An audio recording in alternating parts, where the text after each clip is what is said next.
The battle of Seoul began with fire and ended with something far more powerful. And Dr. Yoon Seren witnessed it all from a shuttle weaving through the chaos toward the heart of the traveler.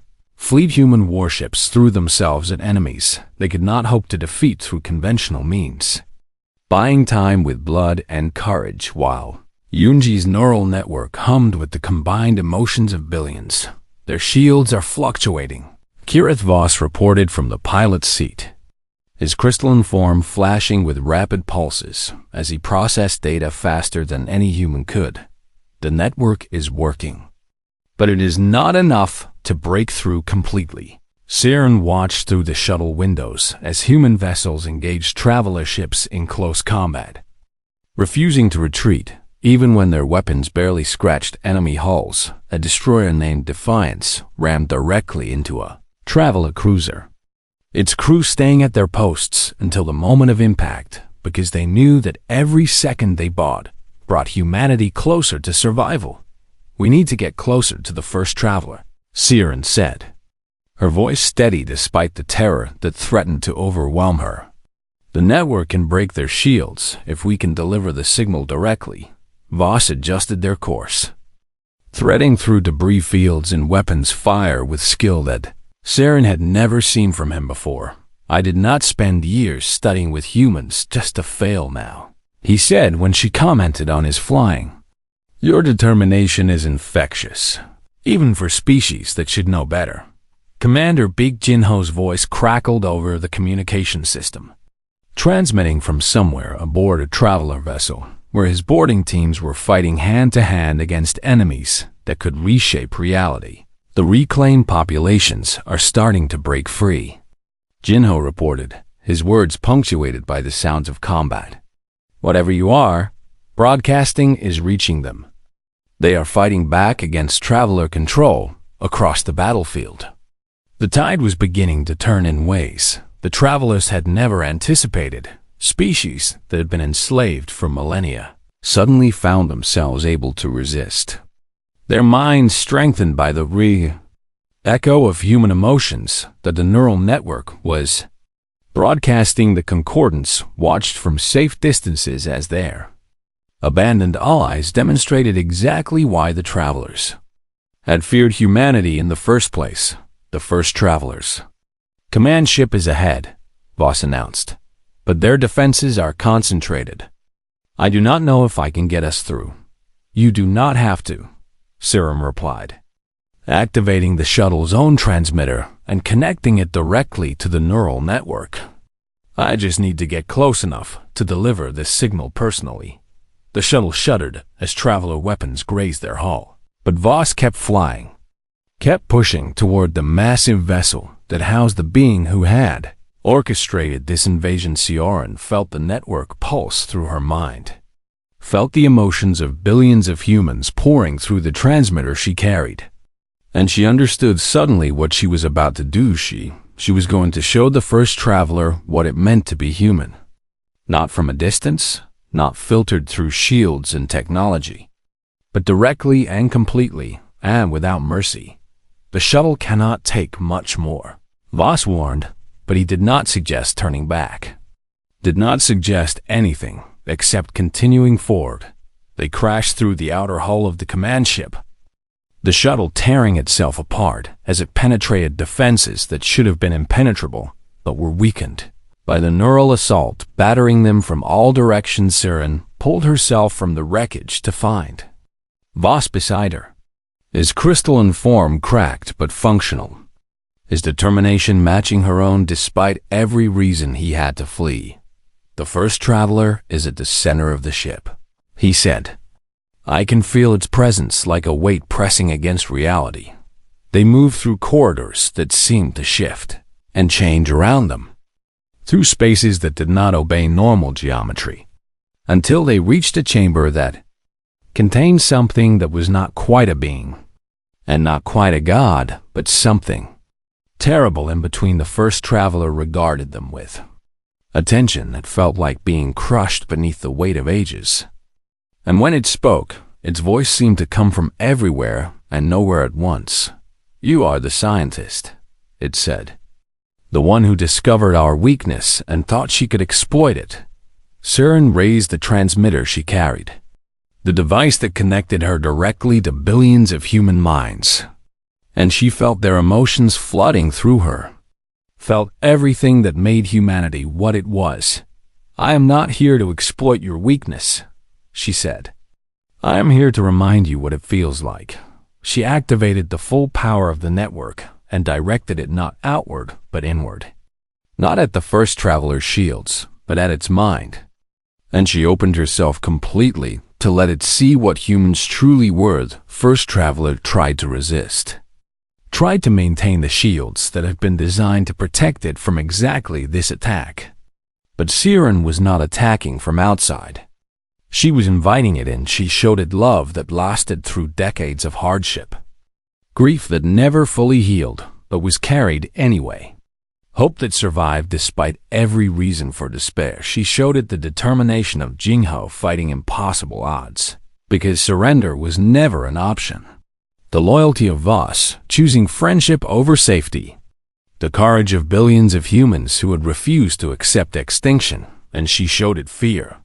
The very thing it had learned from humanity 40,000 years ago. But not as weakness, as the companion of bravery, as the shadow that made courage meaningful. The first traveler's shield shattered, and 40,000 years of suppressed human emotional echoes flooded back into a consciousness that had spent ages trying to forget what it had felt across the fleet. Other travelers experienced the same cascade failure as their network connected them to their leaders. Overwhelming sensations. How do you bear it? The first traveler asked, its form flickering and destabilizing as it struggled to process emotions it had never learned to handle. How do you live with feeling everything so intensely? Siren looked at the being that had conquered galaxies and ruled realities and had been brought low by the simple fact of human existence. And she gave it the only answer that mattered. We do not bear it. We live it. Every joy and every sorrow and every moment in between. We feel all of it because feeling is what makes life worth living. The first traveler had no response to that, had no framework for understanding beings who embraced the very thing it had spent eternity trying to escape. It simply faded, its consciousness collapsing under the weight of emotions it had never evolved to process. And with it went the coordination that held the traveler fleet together. The battle ended not with a final explosion but with silence. As traveler vessels went dark and traveler minds withdrew into whatever dimension they had come from, Siren found herself kneeling on the floor of the command chamber with Voss beside her. Both of them exhausted beyond measure, but alive. "It is over," Voss said, his crystalline form slowly repairing itself as he processed what had happened. "For now," Siren replied, "but they will remember what we showed them. And maybe next time they will understand that some species cannot be conquered, only destroyed. And destroying us would mean destroying the very thing they fear most." The Concordance sent formal apologies within days, their representatives speaking of misunderstandings and difficult circumstances while carefully avoiding any admission that they had been willing to sacrifice humanity for their own survival goals. Came in person to congratulate Siren, her ancient form trembling with something that might have been laughter. "You showed them," the alchemist said. "After all these millennia, you showed them why they were right to fear you. And you showed the rest of us why we were wrong to doubt you." The freed species formed a new alliance with humanity at its center, not because humans demanded leadership, but because they had earned it, because they had stood alone and fought for every Onagino, returned from the captured traveler vessels with wounds that would take months to heal and stories that would be told for generations. Voss was honored by his own people for his choice to stand with humans, his defiance recognized as wisdom rather than betrayal, and Siren looked up at stars that no longer seemed quite so dark, knowing that somewhere in dimensions beyond normal space, the travelers still existed, but they had learned their lesson for a second time. And perhaps now they understood that humanity's chaos was not a flaw to be corrected, or a weakness to be exploited. It was the very thing that made humans unconquerable. The fire that no amount of cold immortal logic ever extinguished the galaxy had changed. And humanity had changed it, simply by being what they had always been. Beings who felt everything and lived everything and refused to surrender, even when surrender was the only logical choice, and that was enough. That had always been enough. Earth had never mobilized so quickly or so completely. And Dr. Yoon Surin watched from the command center as humanity transformed itself from a peaceful species into something that could face the coming storm. Every shipyard worked around the clock producing warships and weapons. Every factory converted to military production. Every able-bodied citizen trained for combat or support roles in the desperate weeks that remained. The Traveler fleet has entered concordant space, Admiral Park announced to the assembled commanders. They are not stopping to consolidate their reclaimed populations. They are coming directly for us. Commander Baek Jinho stood beside Saren, his face grim but determined as he reviewed the tactical displays that showed just how badly outnumbered humanity would be. How long until they reach Seoul?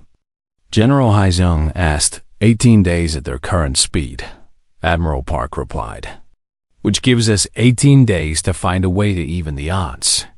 Siren had been working without rest since returning to Earth, analyzing the data from the shattered portal and searching for any weakness in Traveler technology that could be exploited. Krathvoss had stayed true to his word, remaining by her side despite the evacuation orders, and his knowledge of alien technology had proven invaluable in understanding how the Travelers had built their mental shields.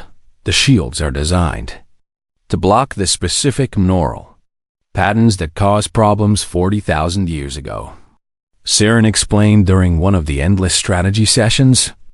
They filter out human emotional chaos before it can affect Traveler consciousness, which means if we can overload those filters, the shields would fail, Voss added. The question is how to generate enough neural interference to overwhelm technology designed by beings who reshape reality. The answer came from an unexpected source. A civilian engineer named Kwon Yoonji, who had been working on communication systems before the crisis began. Human brains produce electromagnetic patterns when we experience strong emotions, Yoonji explained when she was brought before the command council. We have always known this, but never had reason to weaponize it. She projected diagrams showing her proposed system, a network of transmitters that could capture and amplify human neural activity, broadcasting it across space like a psychic weapon. If enough humans experience intense emotions simultaneously, and if we can focus and transmit those patterns at Traveler vessels, their shields should overload just like they did 40,000 years ago. Admiral Park studied the diagrams with the calculating gaze of a commander who had learned to find hope in desperate circumstances. How many people would we need? He asked. Millions at minimum, Unji admitted. Possibly billions to generate patterns strong enough to affect an entire fleet. Then we will have billions, General Haizung said. Every human on Earth and in the colonies will participate. We will feel our way to victory if that is what it takes. The next 2 weeks became a blur of preparation and construction as Yoonji's network took shape across. Human space transmitter stations rose on every continent. Relay satellites filled orbits around every colony world. And humanity prepared to weaponize the very thing that made them human. But even as hope grew, so did the shadow of the approaching fleet. Traveler scouts began appearing at the edges of human space, watching and waiting and sending back reports to masters who had spent 40,000 years preparing for this moment. The first Traveler came with the main fleet, an entity so old that it had witnessed the birth of stars and the death of galaxies. And it sent a message to humanity that was broadcast on every frequency. We offer you mercy, the first Traveler's message said. translated into human languages by technology that seemed almost contemptuous in its precision. Surrender now, and your minds will be studied and then quieted. You will not suffer. You will simply cease to be what you are.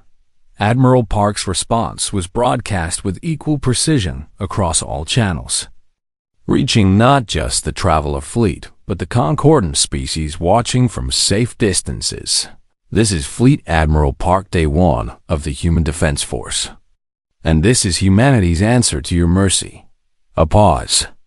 Then a single word that carried the weight of 20 billion souls who refused to accept extinction. No. The first traveler's response was silence. And then the fleet began its final approach towards Sol. They are surprised, Voss observed, his crystalline form pulsing with colors that Siren now recognized as grim amusement. They expected fear and begging, not defiance. They forgot what we are, Jinho replied, checking his weapons one final time before heading to join the boarding teams that would carry the fight to traveler vessels. They spent 40,000 years preparing to fight the species that scared them. But they forgot why we scared them in the first place. Siren watched him go, then turned to Voss with a question she had been afraid to ask. Will you come with me to the command ship? She asked.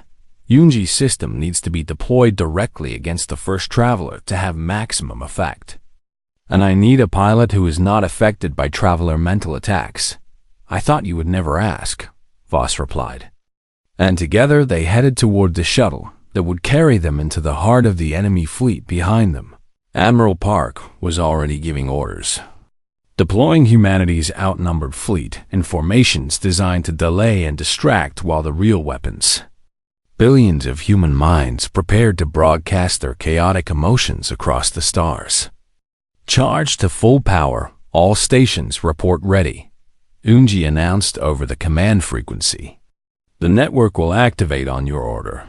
Admiral Park looked at the displays showing traveler ships entering weapons range, looked at the reports of human vessels preparing to fight against impossible odds, looked at everything humanity had built in the desperate weeks since the galaxy abandoned them.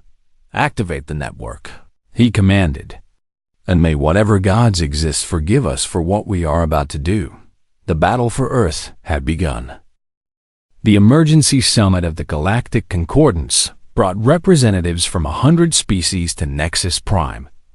And Dr. Yoon Siren stood before them, all feeling very small and very human.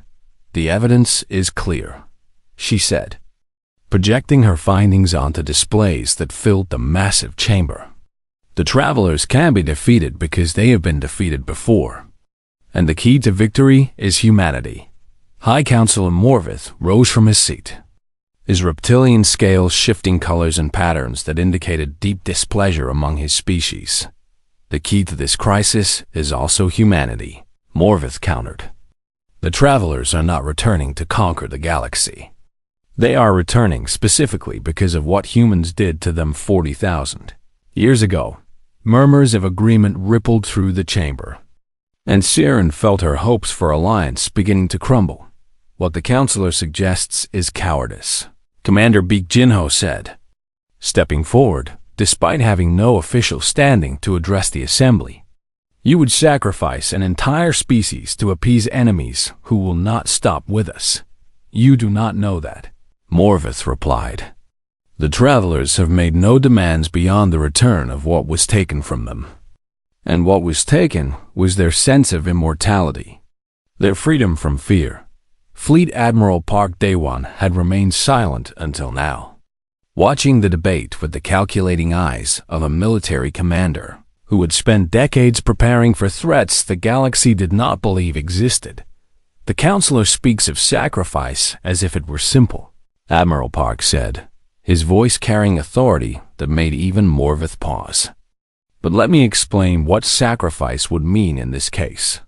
The Admiral activated his own display, showing population figures and fleet positions and strategic calculations that made the scale of the decision terrifyingly clear.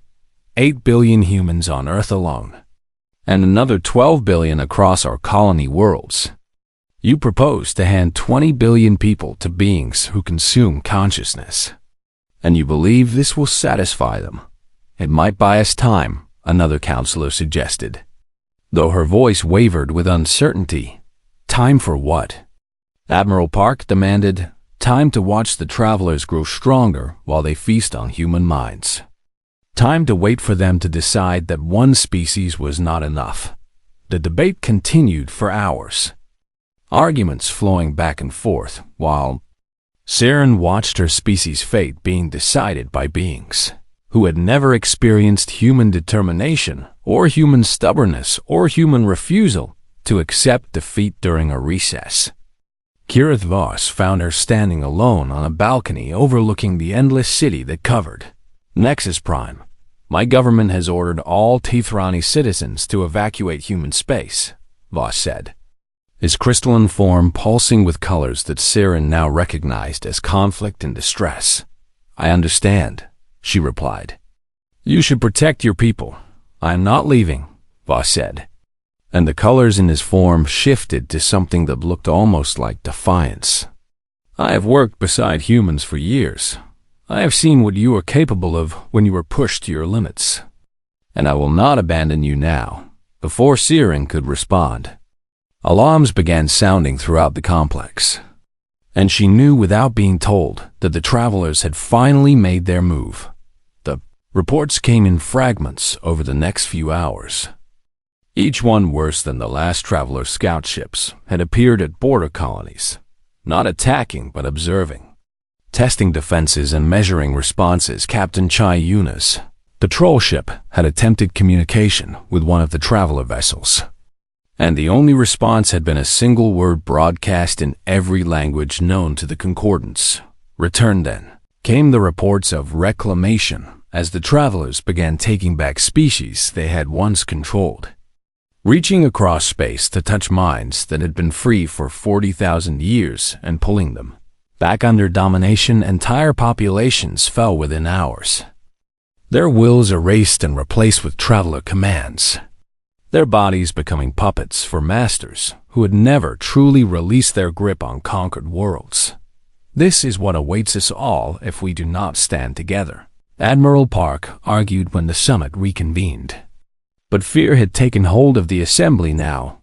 This is what awaits us if we stand with humans, Morvith countered. The travelers are taking back what was theirs. They have no interest in species they never controlled. You cannot know that, Saren said. But her voice was lost in the chaos of terrified delegates demanding action, demanding safety, demanding someone else pay the price for survival. The vote came at midnight.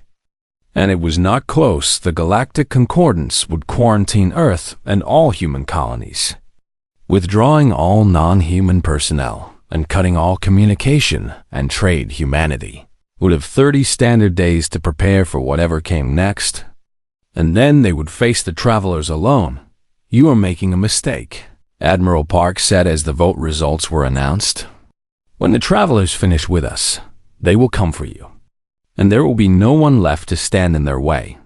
That is a risk we are willing to take, Morris replied, though his scales flickered with colors that suggested he was not as certain as his words implied. Saren walked out of the chamber, feeling hollow and afraid, but also strangely calm, because the waiting was over now and what remained was action. Jinho fell into step beside her as they made their way toward the transport that would carry them back to Earth.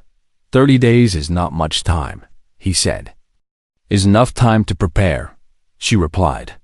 And it is enough time to find a way to break their shields behind them. Voss followed despite the orders of his government. And Saren knew that somewhere in the galaxy other individuals were making similar choices, deciding that loyalty to friends mattered more than obedience to fear. Humanity would stand alone against beings who had conquered galaxies. But perhaps they would not be entirely alone after all. We should contact Quelith, Saren said as they boarded the transport. If anyone knows how traveler technology works, it would be an archivist who's been studying their remnants for centuries. Jinho nodded and began composing the message while Siren stared out at the stars that suddenly seemed much darker than they had before. Somewhere out there, the travelers were coming, and humanity had less than a month to figure out how to survive. The Concordance Central Archives on Nexus Prime contained records stretching back millions of years, and somewhere in those endless halls of data and memory was the truth about what humanity had done to the travelers Dr. Yoon Siren walked through. Corridors lined with crystalline storage matrices that hummed with ancient knowledge. Following a guide who had lived long enough to remember when the travelers still cast their shadow across the galaxy archivist, Quel'Tha was Vordani, an insectoid species whose members could live for more than 2,000 years, and Quel'Tha herself had been born only a few centuries after the travelers vanished. "You seek dangerous knowledge," Quel'Tha said, her mandibles clicking in patterns that her translator converted to speech. "There are reasons the Concordance sealed these records away from common access. Those reasons stopped mattering when the portal shattered." Siren replied, "Whatever secrets you are keeping, the travelers already know them, which means we need to know them too." Commander Baek Jinho walked beside them with his hand resting on his sidearm, still fulfilling his role as military protection, even though the only threat in these archives was the truth itself General Myra Haesung had assigned him to Siren's research team after receiving reports of the portal incident. And the general had made clear that Earth's military leadership wanted answers as badly as the scientists did. Quel'Tha led them into a section of the archives that had clearly not been accessed in centuries, the air thick with the particular stillness that gathered in places where time itself seemed to have forgotten to pass. The travelers were not explorers or conquerors in the way you understand those words. Quel'Tha began, activating ancient displays that flickered to life with images that hurt to look at directly.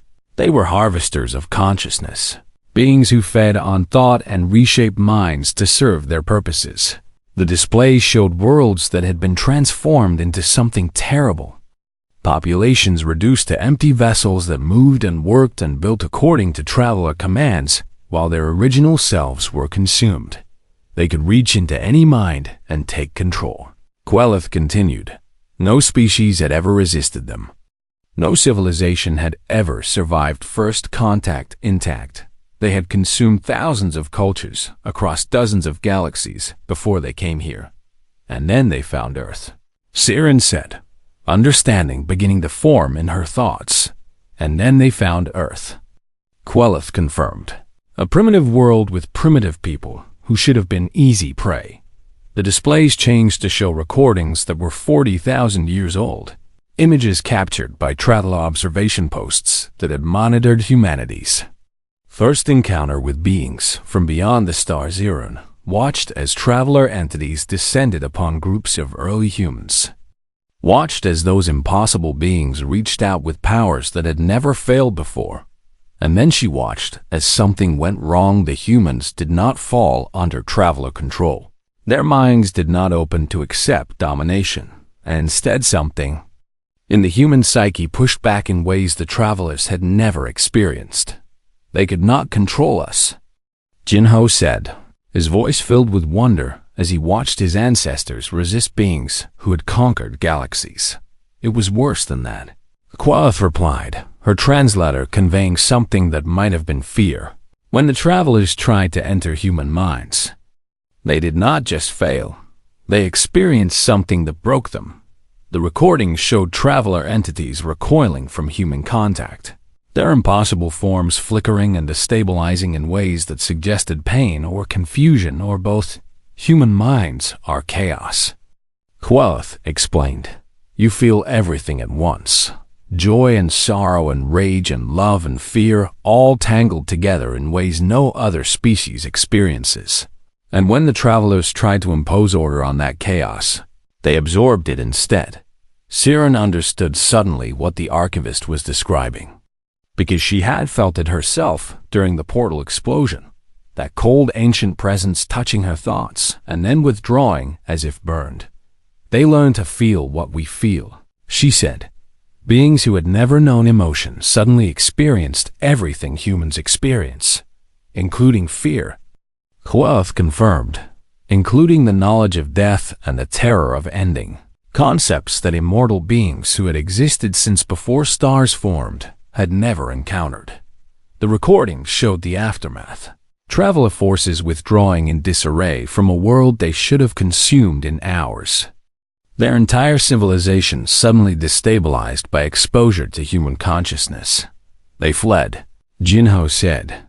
The most powerful beings in the universe ran away from cave people with stone tools. They fled, Quel'The agreed, but they did not stop existing. They retreated to dimensions beyond our reach, and they spent 40,000 years learning to protect themselves. The archivist's mandibles clicked in a pattern that might have been sorrow or resignation before she continued. The warning from the portal told us they are returning, which means they have found a way to shield themselves from human minds. They have overcome their weakness, and now they want revenge against the species that taught them mortality. Siren felt cold certainty settle into her bones as she processed what this meant for humanity and for the galaxy that had always secretly feared what humans might become. General Haizong needed to know what they had learned. Earth needed to prepare for an enemy that had spent longer than human civilization had existed planning this moment. But even as Siren began composing her report, Quel'The spoke again. There is more you should know. The traveler's new protection is technological rather than biological. They have built machines to shield their minds from human influence, which means the shields can be broken, Jinho said, his tactical mind already working on possibilities. Which means you have a chance, Quel'The corrected.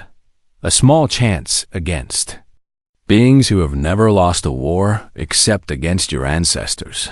Siren looked at the ancient recordings still playing on the displays, watching her primitive forebears do the impossible simply by being human, simply by feeling everything so intensely that reality-bending conquerors could not comprehend what they encountered. We beat them once, she said. We can beat them again. Quel'The's mandibles clicked rapidly in a pattern her translator did not convert to words. But Siren thought it might have been something like hope. Then you should hurry, the archivist said, because the concordance is afraid. And afraid civilizations do desperate things when they think sacrifice might buy them safety. The meaning behind those words was clear enough that Siren did not need to ask for explanation. The galaxy might decide that surrendering humanity was easier than fighting alongside them, and that meant humanity might have to face the travelers alone. The ancient portal had stood silent for 40,000 years on the dead world called Vethros IV. And Dr. Yoon Sirin had spent 3 years studying its secrets without ever seeing it move or glow or do anything at all. She stood in the observation room of the research station that orbited high above the gray planet, watching the massive ring structure through reinforced glass, while her colleague Kirith Voss ran another series of scans that would probably reveal nothing new. The same readings as yesterday, Voss said, his crystalline skin flickering with pale blue light that indicated frustration among his species. And the day before that, and every day since we arrived here. Siren nodded without turning away from the window, her eyes fixed on the portal that the Galactic Concordance had spent enormous resources to study, because it was one of only 3 traveler artifacts ever discovered intact. The travelers had vanished from the galaxy 40,000 years ago, leaving behind technology that no modern species could understand and ruins that stretched across 1,000 worlds. And every scientist in the Concordance wanted to know why such a powerful civilization had simply disappeared. Council Envoy Zalaith is requesting another progress report, Commander Beat Jinho announced as he entered the observation room. His military uniform, a stark contrast to the casual research attire worn by Siren and Voss. Jinho was the military liaison assigned to protect the research team.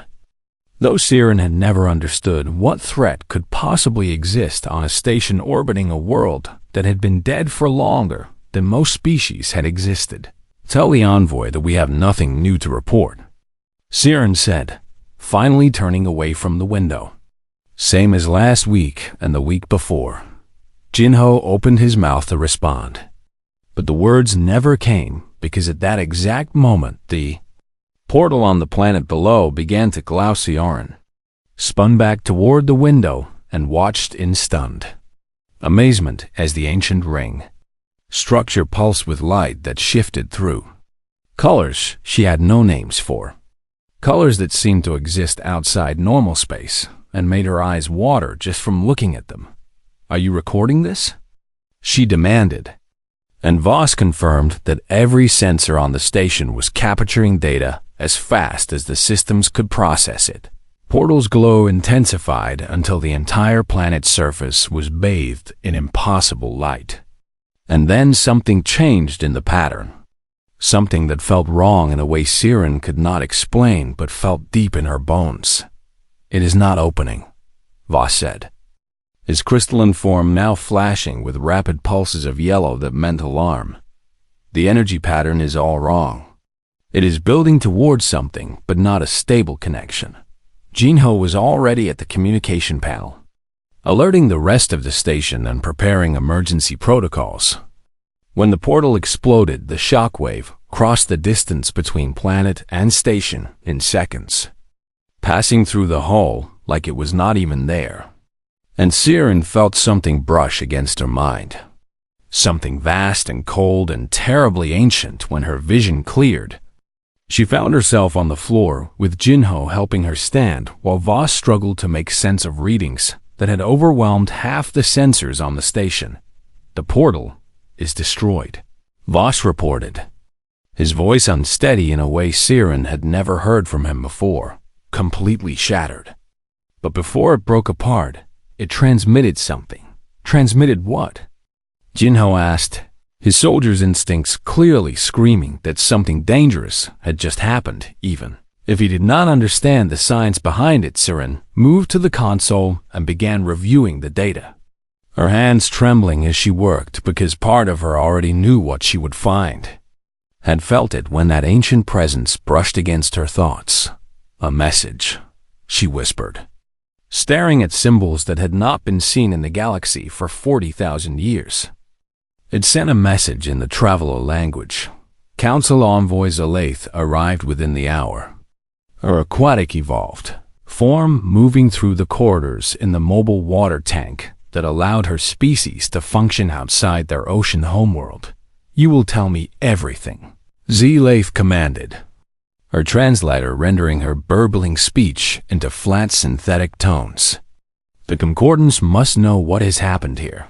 Siren had spent the hour working on the message, cross-referencing the Traveler symbols with every database the station could access. And what she had found made her wish she had never come to this dead world. "The message is a warning," she said, projecting the translated text for everyone in the room to see. "It says, they wake, they remember, they return." Zalaith's tank bubbled violently as the envoy processed this information. And even Jinho, who knew little about Traveler history, understood that those words meant something terrible. "The Travelers," Zalaith said. "You are saying the Travelers sent this warning?" "No," Siren corrected, her voice hollow with the weight of what she had discovered. "I am saying the warning is about the Travelers. Someone or something destroyed that portal to delay them. But it could only buy us time, not stop them completely." The silence that followed was broken only by the hum of station systems and the soft bubbling of Zalaith's tank as the envoy communicated rapidly with Concordance leadership. "You do not understand," Voss said quietly, his crystalline form now pulsing with deep purple that Siren had never seen before and could not interpret. "The Travelers did not just leave the galaxy, they fled from something. And the Concordance records say that something was connected to your world." Commander Jinho frowned in confusion. But Siren had already accessed the restricted historical files that Zalath's emergency authorization had unlocked. And what she read there changed everything she thought she knew about her own species. The travelers encountered Earth 40,000 years ago, she read aloud, her voice growing more uncertain with each word. They made contact with primitive human populations, and then something happened. Something that caused their entire civilization to collapse and flee into dimensions beyond our reach. That is impossible, Jinho said. 40,000 years ago, humans were living in caves and hunting with stone tools. How could they possibly threaten a civilization that could build portals between dimensions? That is the question no one has ever been able to answer, Zalath replied, her translator somehow conveying fear despite its artificial tones. And that is why the Concordance has always watched humanity so carefully. Because whatever your ancestors did to the travelers, it scared beings who had conquered 1,000 galaxies. Saren stared at the shattered remains of the portal visible through the observation window, understanding now why she had felt that cold ancient presence brush against her mind during the explosion. The travelers had not just been running from humanity. They had been preparing, learning, finding ways to overcome whatever weakness had driven them to flee. And now, after 40,000 years of exile and preparation, they were finally ready to return. We need to warn Earth, Siren said. We need to warn everyone. But even as she spoke, she knew that warnings might not be enough against beings who had once ruled realities beyond counting and who had spent longer than human civilization had existed, planning their revenge against the species that had taught them fear.